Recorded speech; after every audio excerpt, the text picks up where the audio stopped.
अस्सलाम वालेकुम। अच्छा, ये कॉटन दुपट्टे का बंडल है, ये माल भी आप चेक करें, इसका माल भी हम आपको दिखा देते हैं। 40 केजी का ये बंडल है और इसमें तकरीबन 240 से 260-70 तक के दाने आ जाते हैं। ठीक है, माल की कंडीशन आप चेक करें, ये भी आपके सामने है। जिस भाई को भी चाहिए और रब्ता कर सकता है।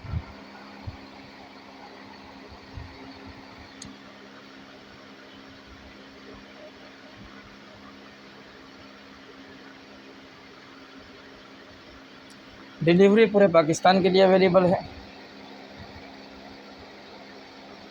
मज़ीद मालूमात के लिए हमारे व्हाट्सएप नंबर पर रब्ता करें।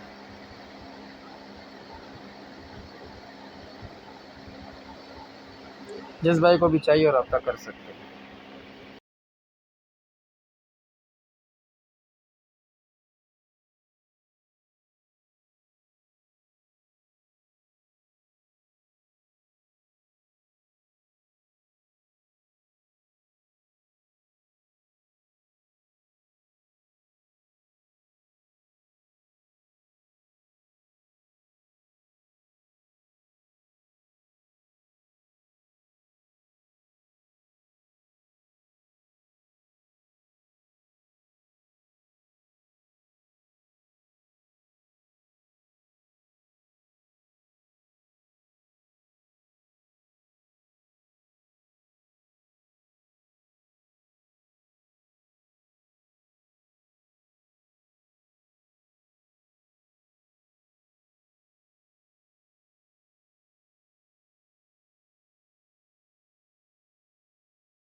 अगली वीडियो के लिए हमें इजाज़त दीजिए।